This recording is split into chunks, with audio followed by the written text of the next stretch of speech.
บอลี่ไปครับกองคือว่ากองยาเดี๋ยวมาเปิดเบิ่งน้ำกันนะพี่น้องมีอย่างคืบหน้าก็ไอ้บอกกินบอลี่ปิดกองเรื่องดินเป็นข่าวดีหรือข่าวร้ายสิว่าข่าวดีก็ว่าแม่นสิว่าข่าวร้ายก็ว่าบ่แม่นมันก็ข่าวดีแล้วข่าวดีซะจะบอกว่าข่าวดีกับ ชิว่าข่าวดีกับบ่แม่นชิว่าวันได้บัดนี้เอาว่าสู่กันฟังนี่บริเวณราคาอันซ้ำเก่าคือเท่าไหร่ซ้ำเก่า 40,000 บาทแต่ว่าขี้ดินรวมทั้งเบิดหั่นแล้วแม่นเพิ่นจะขายอัน150,000บริขี้ดินรวมทั้งเบิดหั่นความยาวสิอยู่ประมาณ40ปลายเมตรนี่แหละความกว้างกัน15เมตรความกว้างของหน้าดินนะความกว้างของหน้าดิน15เมตร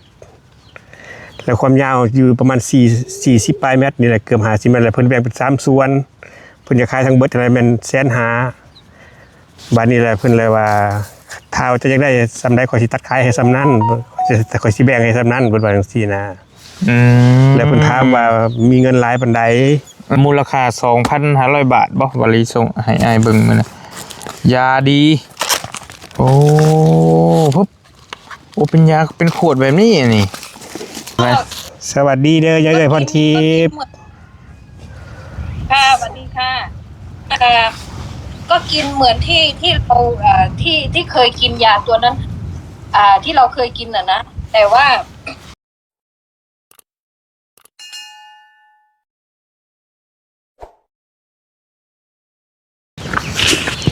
เป็นได้โอ้สมุนละกลายดีแล้วนี่สบายดีอ้ายสบายดีเป็นได้เอ้ยเป็นไข้แน่อยู่บ่ยาแล้วหลับบ่ไปก็จะให้เราพักผ่อนซะเรานอนอยู่เหมือนบ่พอเมื่อวานนี่จังเราเข่าสโลมพร้อมบ่น่ะบ่สายไฟบ่หลอดไฟเขาเรียกว่าเข่าสโลมโอเคเรานอนพักผ่อนไข้แต่ว่าไข้เนี่ยแล้วเนาะโดยสบายดีเด้อ สบายดี FC พี่น้องเอ้ยเพราะเมื่อวานนี่ออลี่ออกจากนี้เราเป็นไข้แล้วก็ไปบ้านนาเพกบ่ฮู้อ้ายได้เบิ่งคลิปอยู่บ่เป็นไข้อีกเพิ่นนั่นก็ได้พ่อน้องกลมพี่น้องเนาะเพิ่นป่วยมีแต่คนป่วยลุงเฮิมก็ป่วยนอนป่วยอยู่เป็นไข้ได้ทีมงานก็เป็นกันหลายคนโดยถือว่ามันเป็นช่วงมันมั้งพี่น้องเอ้ยหายไปเด้อลุงเฮิมเอ้ยหายไปเด้อเลยไปเป็นก้อนก็วิดก้อนนะเอาฟังว่าแล้วก็ได้โดยกินข้าวกินน้ำแล้วบ่กินแล้วเจ้าได้ยังกินมานี่กินหม่ำเบอร์รี่ซื้อมาแล้วเอายังบ่พดบ่ซะกินมื้อเช้านี่พี่น้องเนาะเอามาคุยอยู่พี่ก็ได้มั้ยให้แล้วพักผ่อนซะพี่น้องวันนี้บริได้ไปรับกล่องมาแต่ฝั่งไทยมาให้อ้ายแล้วกล่องยาแล้วมาซะเดี๋ยวมาเปิดเบิ่งน้ำกันพี่น้องรอคอยมาเดี๋ยวรอคอยลอยคอมาหลายมื้อแล้วพี่น้องเนาะบนเก่าเด้อบริบนเก่าแหละมันอันนั้นดีบริไปรับกล่องคือว่ากล่องยาเดี๋ยวมาเปิดเบิ่งน้ำกันนะพี่น้องเนาะยาที่บริอันน่ะได้บอกทางอ้ายแล้วไปในรอบก่อนๆก็ถือว่าบริรอคอยกับลายมือได้พี่น้องเพื่อชิมาก็ได้เนาะยาแก้มือสั่นมืออย่างแล้วนี่แหละแก้พากินสันโรคพากินสันโรคอะลีโลนะพี่น้องเนาะเดี๋ยวมาแก้เบิ่งน้ำกันว่าสิโดยมีอย่างแน่เป็นอะไรแน่พี่น้องเนาะ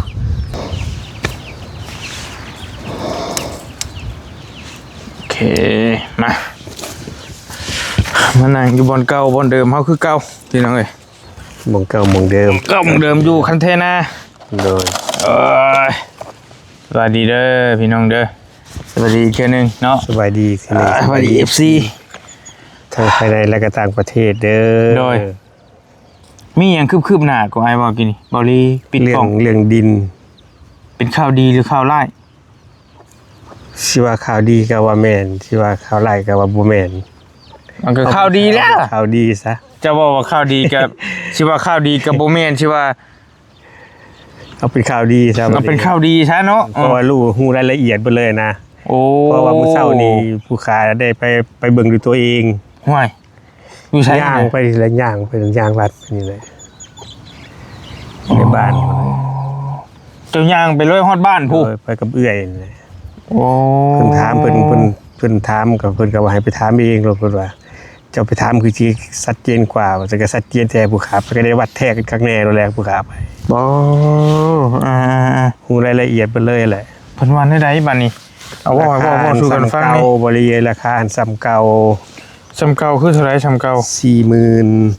40,000 บาท แต่ว่าที่ดินรวมทั้งเบิดหันแล้วแม่นเพิ่นจะขายหัน150,000บริที่ดินรวมทั้งเบิดหันความยาวสิอยู่ประมาณ40ปลายเมตรนี่แหละ ความกว้างกัน15เมตร ความกว้างของหน้าดินนะความกว้างของหน้าดิน15เมตร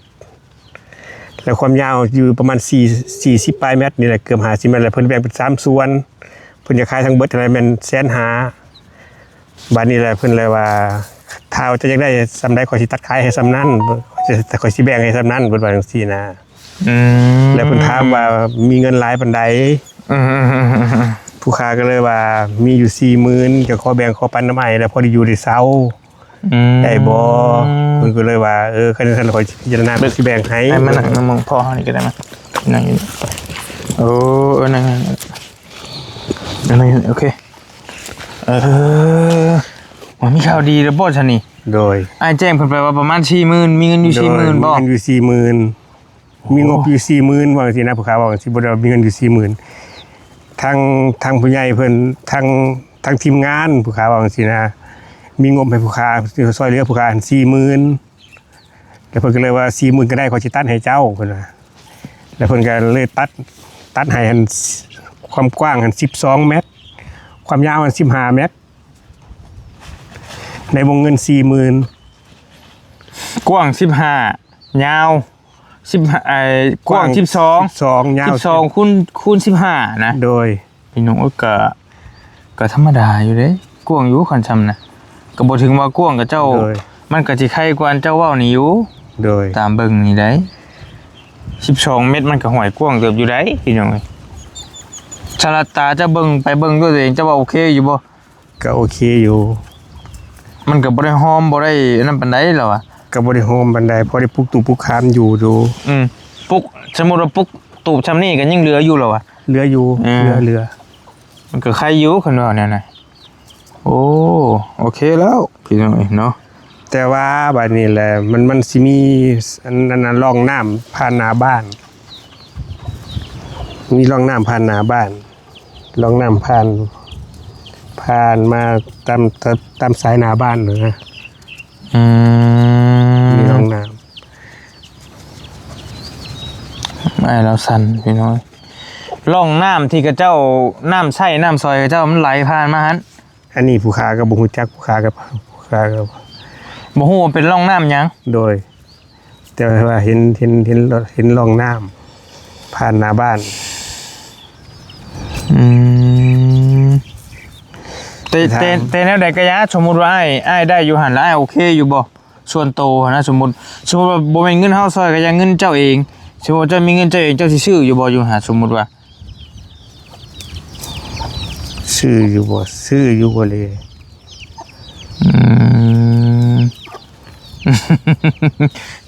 สมมุติว่าบ่เคยรู้จักใช่เฮาเลยแหละมีเงินอยู่กับเอ้ยเงินเก็บอยู่นี่2คนนี่สิพากันไปอยู่หั่นแล้วสิไปซื้อเอาอยู่หั่นซะไปอยู่ปักหลักปักฐานอยู่หั่นเองสินะ โดย เอาถามเจ้าแบบนี้ก่อนสมมุติว่าเป็นเงินเจ้าเองสินะ โดย ไปเนาะ โดย ต้องถามความสมัครใจเราก่อนได้พี่นึงเลยสมมุติว่าไปแล้วมันก็เดี๋ยวเอานั่นนี่ซะคันมีเวลาหรือนั่นก็เดี๋ยวเฮาสิไปเบิ่ง โดย สิพาเจ้าไปเบิ่งหรือว่าอาจจะให้บ่เตียงบ่หรือไผก็จังว่ากันจังสิให้เจ้า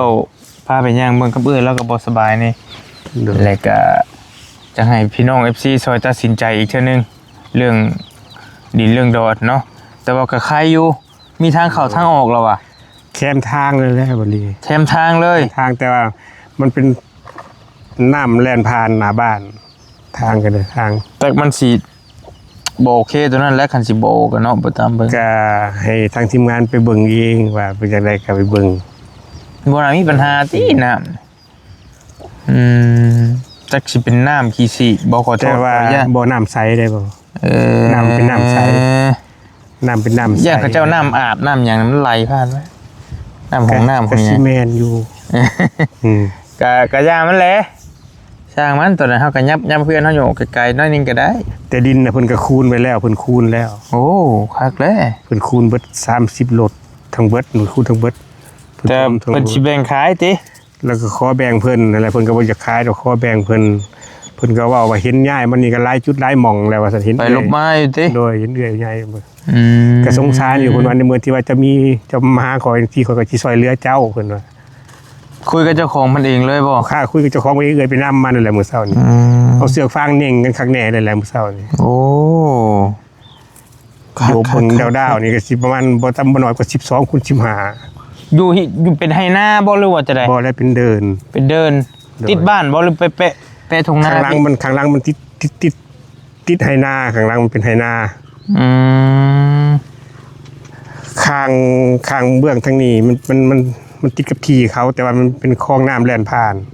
อืมโอเคสินะก็โอเคอยู่ก็ยังบ่พอเว้าหลาย ยังบ่ทันได้พาออนไลน์ให้ เดี๋ยว ทีมงาน สิ ไปเบิ่งก่อน ไปเบิ่งตัวจริงน้ำกัน โดย พี่น้องนี่เนาะว่า ฝากทีมงานทุกคนเด้อเข้ามาเบิ่งนำกันเด้อ โดยแล้วจังว่าครับพี่น้องเลยสิไปเบิ่งแล้วบัดนี้มาเว้าเรื่องเงินเฮาบัดนี้น้ำบ่อเชียงมีเท่าไหร่ บ่เสียงเพิ่นแจ้งมาเมื่อวานนี่ก็มี10,000 เพิ่นว่ามี10,000นึง โดย มีหนึ่งแต่35,000อ้าวยังบ่พอฮะก็จะบอกคันว่า10,000ก็ แล้วผู้ค้าก็เลยเว้าเพิ่นก็ฮู้แล้วเพิ่นว่ามีคนมาซอยเพิ่นฮู้แล้วเพิ่นว่า ก็ย่าแล้ว คือผู้ค้าก็เลยถามเพิ่นว่าอ้ายก็ฮู้อยู่ติว่าอันนี้ก็บ่แม่นว่าบ่เป็นเงินผู้ค้าเองผู้ค้าก็เลย อันนี้ก็คือว่าเงินผู้ใหญ่ใจดีหรือว่าเงินทางทีมงานสายบุญเพิ่นซอยเหลือมาเพิ่นให้ความช่วยเหลือมา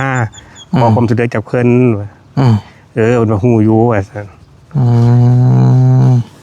แต่ตอนนี้งบก็ยังบ่ทันได้พอดอกบอกเพิ่นให้มาซอกหาเบิ่งก็เลยมาซอกหาเบิ่งว่าก็ทางผู้ค้าก็เลยว่าจังซี่ มันก็ยังบ่หลายบัดนี้พี่น้องยังอีก 5,000 บาทยังอีก 5,000 บาทเท่านั้นถ้าว่า 40,000 เนาะ 40,000คันจะได้ 50,000เพิ่นก็ตัดให้นะเพิ่นเว้านะทีแรกเพิ่นตัด50,000ทีแรกนะเพิ่นตัด 70,000 นะทีแรกตัดครึ่งเลยตัด 75,000เพราะว่าเพิ่นจะขาย150,000เด้เพิ่นตัดครึ่งให้เพิ่นตัดครึ่งเลยหั่น 75,000ทีแรกวันนี้ผู้ค้าก็เลยว่าบ่แม่นจังซั่นได้อ้ายว่าขอแบ่งนำ 40,000มันมีซ้ำ 40,000ว่ะบ่แล้วว่ะเพิ่นก็เลยแบ่งเขาเพิ่นก็เลยนิ่งเสือกตัดเข้าไปอีกหน่อยนึงบัดนี้เป็น3ล็อกบัดนี้อีกทีเป็น3ล็อกนะเป็นล็อกละ 50,000แล้วก็ตัดทางผู้ค้าเขาไปอีกหน่อยนึงเพราะว่ามันได้ 40,000เด้ ก็ย่าแล้วคันซ้ำนั่นก็น่าจะโอเคอยู่ตามฟัง แต่ แล้ว ว่าวันนี้เราก็มาวัดกันมาวัดมาโยบมายังมื้อแรกวันนี้ก็คือผู้ค้าว่าว่าแหละ12คูณ15เป็นราคา 40,000 บาท กว้าง อันนี้คือรายละเอียดเด้อ FC เด้อรายละเอียดทั้งเบอร์ทั้งวันที่ผู้ค้าว่ามาเด้อรู้รายละเอียดแล้วนำเสนอได้สำนี้แล้วนำเสนอแล้วว่ารายละเอียดเด้อ โอเคแล้วสินะพี่น้องนะมีข่าวดีแล้วนี่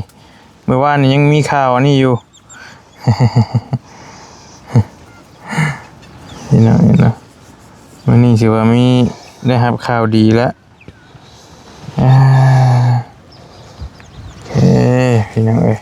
เอาเรื่องดินเขาประมาณนี้ โดย แล้วมาต่อเรื่องกล้องมานี่พี่น้องเรื่องดินก็ขอสรุปสั้นๆตอนนี้บอลลี่กับทีมงานบอลลี่มีอยู่ 5,000 บาทบอลเตียงมีอยู่ 20,000 บาทบอลเชียงมีอยู่ 10,000 บาทกันรวมทั้งหมดแล้วเป็น 35,000 บาท โดย ยังอีกขาดอีก 5,000 บาทเลยพี่น้องว่าสั้นๆบาทนี้แต่ว่าค่าใช้จ่ายนั่นโน่นนี่มันก็เฮาบ่ฮู้ว่ามันต้องเสียจังอีก อะไรก็ลืมนำเสนอและบัดนี้เรื่องเฮ็ดหนังสือบัดนี้หนังสือซื้อขายเพิ่นเฮ็ดให้เซ็นประทับตราในบ้าน ประเทศไทยเองเลยเหรอวะ บ่แล้วเพิ่นให้เสียเองเลย ให้เฮาเสียเองอีกบาทนี้เสียเองก็จักสิเท่าไหร่บาทนี้ก็บ่แพงบ่น่าแพงปานใดที่พี่น้องเอ้ยมันบ่ฮู้ว่าแล้วแต่ละที่แต่ละเขตค่าเซ็นเอกสารเพิ่นมันก็ต้องมีน่ะ บ้านเฮาแต่จังว่ากันดอกตัวนั้นก็ได้มันก็บ่เกินจัก1,000 บาทนี่ก็พอแล้วมั้งว่าเลยว่าบ่ฮู้ว่ามันเสียเท่าใดหรือว่าเฮาก็ว่าบ่ได้อีกแต่ว่าส่วนหลายแต่เก่าก็เจ้าของที่ได้เสียเองแต่นี่เพิ่นแจ้งมาแนวนั้นบ่ เพิ่นแจ้งมาแนวนั้น เพิ่นว่าให้เฮาเสียเอง โดยผู้ค้าก็เลยว่าติ่งไว้ว่าอ้ายขอเป็นคนละครึ่งได้บ่เพิ่นก็บ่ตอบแต่ฮอดมือมาแล้วทางทีมงานไปเว้าเพิ่นสิว่าก็แต่ผู้ค้าได้เว้าไปแล้วผู้ค้าเว้าข้างค้าไปเบิดหน้าเป็นหยังก็ได้บ่ได้เว้าให้มันขาดว่ารับปากเพิ่นทันทีเพิ่นเสนอหยังมาผู้ค้าก็เลยเว้าว่าขอเป็นคนละครึ่งได้บ่อ้ายว่าค่าสิหนังสือ เดี๋ยวเราจังว่ากัน เพิ่น แต่ ก็ ว่า บ่ตอบ มันก็บ่หลายไปได้ดอกคันอย่างหลายก็ 1,000-2,000 นี่แหละก็จังไปเบิ่งตัวจริงนํกัน โดย ก็เว้าบ่ได้อีกพี่น้องเอ้ยว่ามันสิเบิดส่ำใดเนาะ โดย โอเคเอามาต่อเรื่องกล้องนะพี่น้องเด้อบัดนี้มาแกะนํกันบาลียังไปรับมาสดๆร้อนๆเลยกินนี่อยู่บริษัทเพิ่นกล้องมาแต่ฝั่งไทยมูลค่า 2,500 บาทบ่บาลีส่งให้อ้ายเบิ่งมื้อนะยาดีจากฝั่งไทยที่เพิ่นส่งมาให้อ้ายอาดเฮาแม่นเราอ้ายอาดได้เนาะ โดย บ่มีครับกันเกาะกันไกลเดี๋ยวนี้เนาะมาเบิ่งสดๆร้อนๆนํกันยาอ้ายเบิดแล้วบ่ เบิดแล้ว เบิดพอดีเลย เบิดพอดีเลยบ่ได้กินมา3มื้อ เออ ขนาดมื้อกินมื้อบ่เนี่ยบ่ได้คะแนนกินเต็มที่เบิดเต็ม อืมมื้อใดรู้สึกว่ามันอันนี้แห้งๆก็ กินใส่ มื้อใดรู้สึกว่าพออยู่ได้ก็อยู่ไป ดูไป ว่าซั่นซะโอ้มัน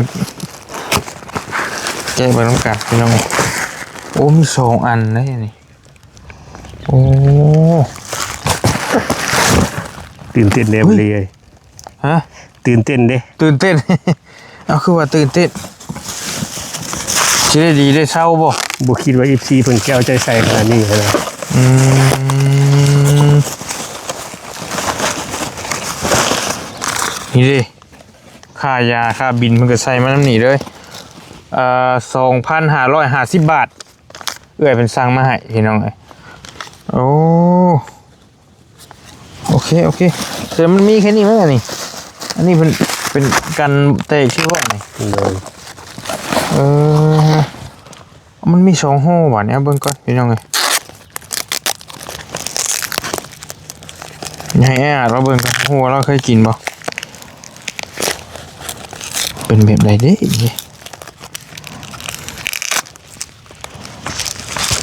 คันกินนี่เศร้านี่ป้ายหน่อยเนาะ โดย กินเศร้าเล่นได้เลยนี่ป้าโธ่เอา ก็ให้เศร้าก็ โอ้ยให้เศร้าเลยเด้อ โดย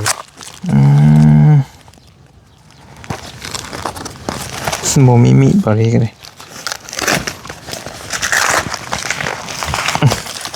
ฉีกแบบนี้ด้วยเอ้าโอ้ปุ๊บโอ้เป็นยาเป็นขวดแบบนี้นี่เดี๋ยวให้เบิ่งก่อนว่าเคยกินบ่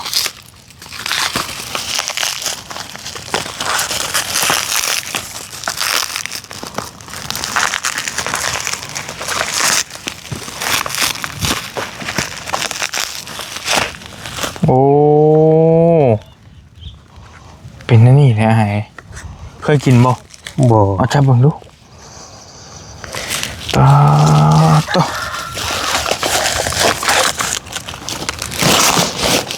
แสดงว่ามันกล่องละ1,000 กว่าบาทพุ่นอันนี้ กล่องละ1,200 แม่นแล้วอ่ะ 1,275 บาทพอเป็น 2,500 นี่ 2,550ไอ้แกเบิ่งข้างในไม่รู้แกได้บ่เราสั่นพี่น้องเพิ่นเห็นว่าเพิ่นสงสารว่าซั่นพรทิพย์เฮาเป็นคนเดียวกันที่เพิ่นสมทบซื้อที่ดิน โดย ไอ้เฮากับเพิ่น ขอบใจหลายๆเด้อพรทิพย์เด้อ พรทิพย์ มันก็ ขอให้เจริญรุ่งเรืองในหน้าที่การงานเด้อปรารถนาสิ่งใดขอให้ได้สิ่งนั้น โดย ดังปรารถนาเด้อ แกเบิ่งน้ำกันจะเลยพี่น้องแกให้เบิดให้เสียมาแต่ฝั่งไทยจะได้หูโอ้ยาน้ำเนาะเบิ่งแกได้บ่กันบ่ได้เฮาแกก็ได้นี่ว่าแกเนี่ย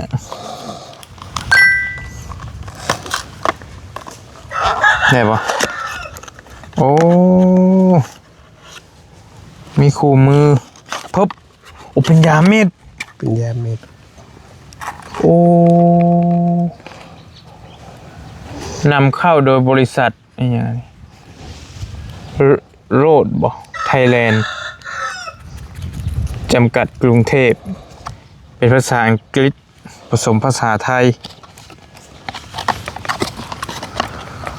250 เมตรบ่ได้นี่คันว่าเบิ่งบ่ฮอดดอกเนาะเป็นยาเม็ด เป็นยานอกเลยอยู่เลย ยามันจะนอกบ่เพราะว่าเพิ่นบอกว่านำเข้าดิเพิ่นบอกว่านำเข้ามาเป็นบริษัทเป็นสูตรที่2ที่ลูกค้าได้กินไปแล้วสูตร1สูตรนี้สูตรที่2ยาน ำเข้า เป็นยานำ จะเมนยูนำเข้ามันจะนอกได้นี่เนาะ โดย เพราะมันจะเพลงให้ได้พี่น้อง ขอบคุณขอบใจเด้อ ใจลายเด้อเอ้ยพรทิพย์เด้อ เฮืองเด้อ โอ้เนี่ยอันนี้เนี่ยคู่มืออ่านไทยได้อยู่เนาะ ได้อยู่ ให้อ้ายเราอ่านเบิ่งเด้อบ่ได้เด้อ โดย เงาดิ เฮาสิแอดเฟซเอ้ยเพิ่นให้เจ้าอยู่ให้เพิ่นบอกวิธีกิน โดย ว่าเพิ่นกินสิให้กินอะไรอย่างซี่นะเดี๋ยวให้อ้ายเดี๋ยวเฮาสิชงเพิ่นก็แอดเฟซมาให้อยู่เอ้าเจ้ากินตัวนี้แล้วเฮาแกะได้กินนี่ โดย เดี๋ยวบ่ฮู้ว่าเพิ่นสิให้กินแนวจักเม็ดจักใดให้นะผมก่อน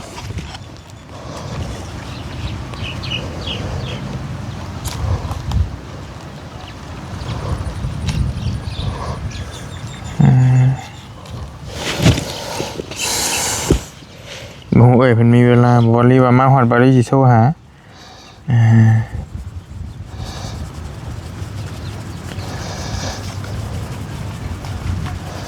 เป็นตัวหาพี่แล้วก่อนบ้านอยู่บ่เด้หน้าตาเอ้ยเพิ่น โดย เป็นอยู่เมืองนอกเป็นอยู่เยอรมัน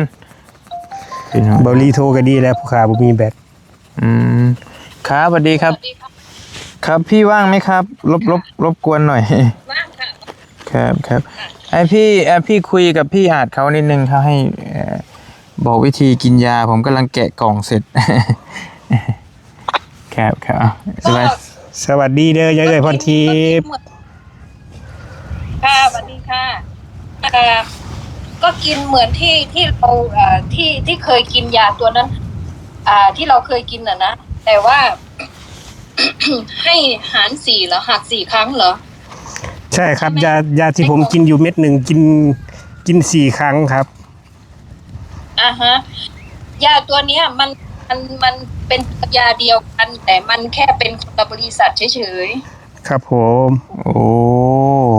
ๆมิลลิกรัมยาเท่ากัน คือยาเคยมันเป็นของวันนี้แต่ยาที่ตัวส่งเอาไปให้ใหม่ตัวนี้คือเป็นยาของอเมริกา ครับผม ครั เป็ บ นยานำเข้า ครับผม เพราะว่าไทยมันขาดตลาด แต่แน่นอนค่ะแล้วก็กินตามปกติที่เราเคยกินตามอาการนั่นแหละ ครับผม ค่ะแล้วก็ ครับ แค่ให้เลี่ยงหลีกเลี่ยงอาหารรสจัด ครับ กินเข้าไปเพราะว่าเป็นโรคนี่มัน โอ้เดี๋ยวพี่มันไม่ค่อยมีสัญญาณ เหรอหรือว่าของพี่ ไม่ค่อยมีสัญญาณครับ มันคือมันจะทำให้ท้องผูกเพราะฉะนั้นก็พยายามหลีกเลี่ยงอาหารรสจัดเข้าไว้ ครับ พยายามกินอาหารจืดหรือไม่ก็กินผัก โอ้ ครับผม กินผัก ค่ะ โอเค จากคนปกติที่ท้องผูกวันหนึ่งหรือ2 วันเนี่ยอาจจะเป็น3 วัน เพราะว่ามันไม่ปกติเพราะโรคพวกนี้มันจะเกี่ยวกับเส้นประสาท ครับผม ได้นะค่ะ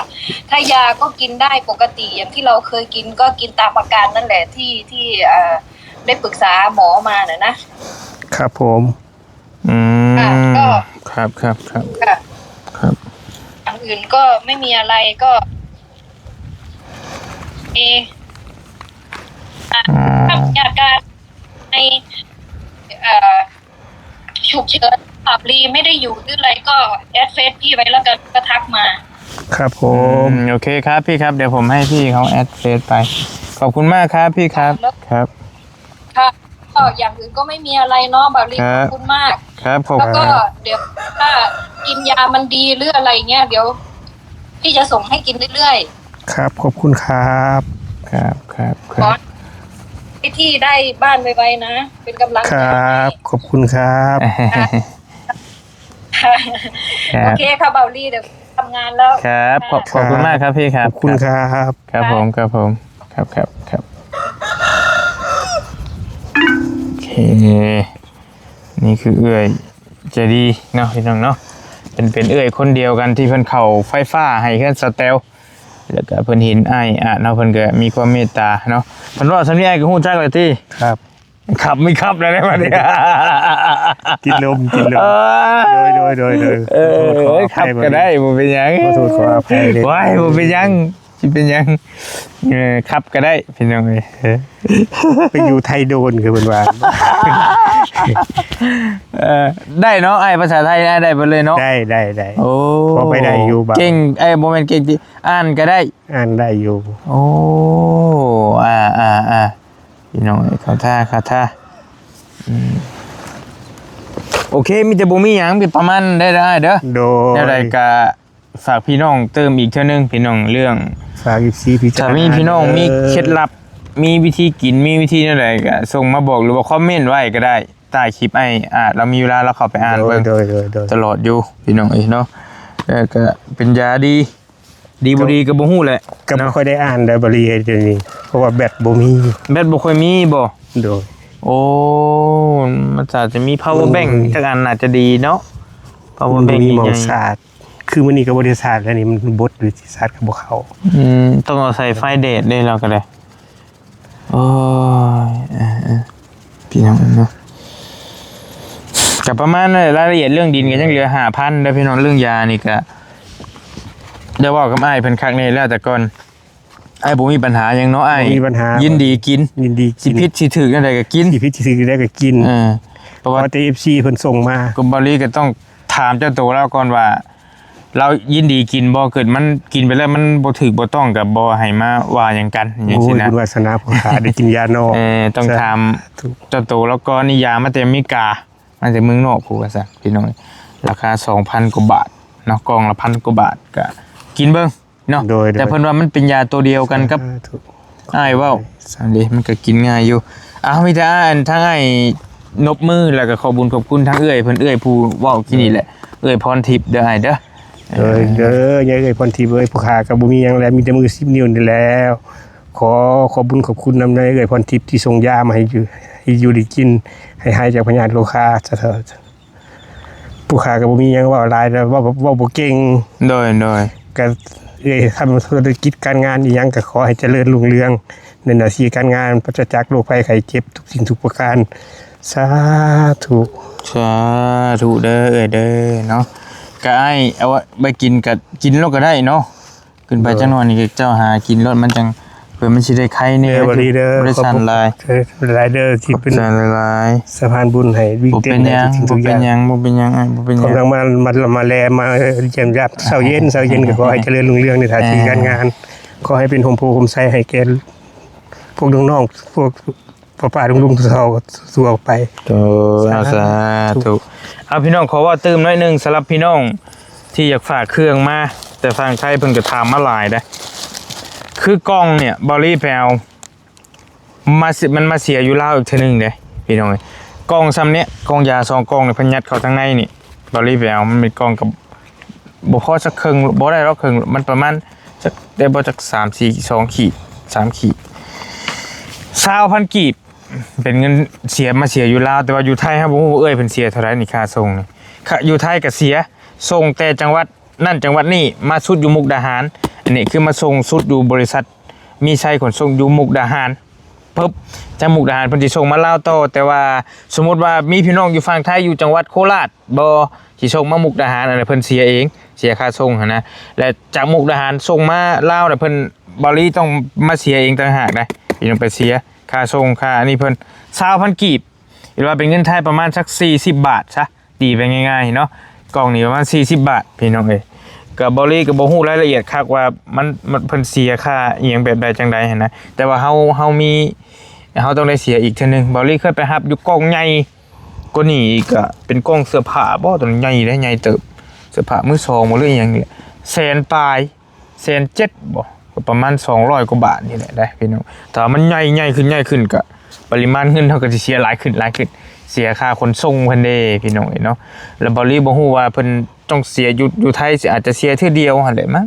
เสียค่าส่งอาจจะบ่แพงปานใดแต่มาลาวก็ต้องได้เสียอีกประมาณนี้เนาะแต่ว่ารายละเอียดบอลลี่ก็บ่ฮู้คักว่าเพิ่น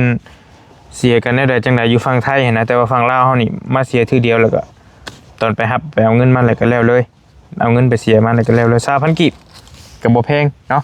ถ้ามันน้อยเด้ถ้ามันใหญ่ปริมาณหนักๆเป็นของหนักๆเป็นตู้เย็นโทรทัศน์พัดลมเป็นเสื้อผ้ากระเป๋าได้ลายใหญ่ๆสิมีน้ำหนักเป็น4-50 โลนี่ก็โหนักเติบอยู่พี่น้องแพงเติบอยู่ถ้าเป็นของเบาๆแบบนี้ก็ธรรมดา บรีความไปเอาอยู่มุกเลยบ่นี่ บ่แล้วอยู่ชิโนเฮานี่ได้ โอ้ มันเป็นบริษัทส่งไทยลาวเด้ โดยก็ถ้าว่าแปลอยู่มุกก็แปลให้ได้ถ้ามันดีก็ไปให้ได้อยู่ก็อยู่มุกก็ที่ก็ไปเรื่อยอยู่เด้พี่น้องไปเอามาเอาอยู่ลาวคันนี้ไปมีแต่เฮาสิเบิ่งสิเอาเงินมาให้อาจก็จะพอได้ซื้อยาสู้เอื้อยสู้หยังในเวลายามจำเป็นเอาเงินเฮาเองอันนี้ไว้ติดโต ขอบ เด้อ คุณเด้อบรีเด้อ ซื้ออันนั้นกิน จะให้มาสำนีกับคอยให้แล้วครับกลับไปหาเจ้า100 เท่าพันเท่าสาธุ ถูกเด้อพี่น้องเนาะไปเฮาไปป้าเราได้บัดนี้เด้อป้าจบคลิปกับไอ้อ่านเฮาอยู่นี่เลยบ่ได้สิไปเวียกต่อยังบ่ได้กลับง่ายหากมาแต่ดองไปพาน้องชายไปแต่งงานปุ๊บปุ๊บเลยบ้านนับเพขึ้นไปแล้วกลับมาส่งเพิ่นแล้วกลับไปเวียกต่ออีกบัดนี้ขอบคุณในไลน์ทั้งเอ้ยพรทิพย์เนาะที่เพิ่นส่งยามาให้แล้วก็สมทบเงินซื้อที่ดินให้อาจให้เอ้ยอยู่ดีมีเฮงให้โชคให้มานให้ร่ำให้รวยเนาะปรารถนาสิ่งใดให้ได้สิ่งนั้นสมความมุ่งมั่นปรารถนาเนาะให้เจ้าอยู่เย็นเป็นสุขกายสุขใจเจ้าเฮ็ดงานหรือว่าเฮ็ดธุรกิจหรือว่าเฮ็ดหยังก็แล้วแต่ให้เจ้าเจริญให้เจ้าเฮงๆปังๆให้เจ้าลมแต่คุ้มเงินคุ้มค่ำให้เจ้าอยู่ดีมีเฮงสุขภาพเข้มแข็งอย่าขัดอย่าข้องให้ลาบให้ลื่นเบิดทุกสิ่งทุกอย่างเด้อเด้อลำรวยสาธุนะสำหรับคลิปนี้บอลลี่ครับไออาจขอตัวลาพี่แล้วน้องไปก่อนมีความคิดความเห็นความอ่านอะไรก็ส่งมาบอกมาหากันได้เด้อพี่น้องเด้อสบายดีอยู่ดีมีเฮงบ๊ายบายพี่น้องโอเคไป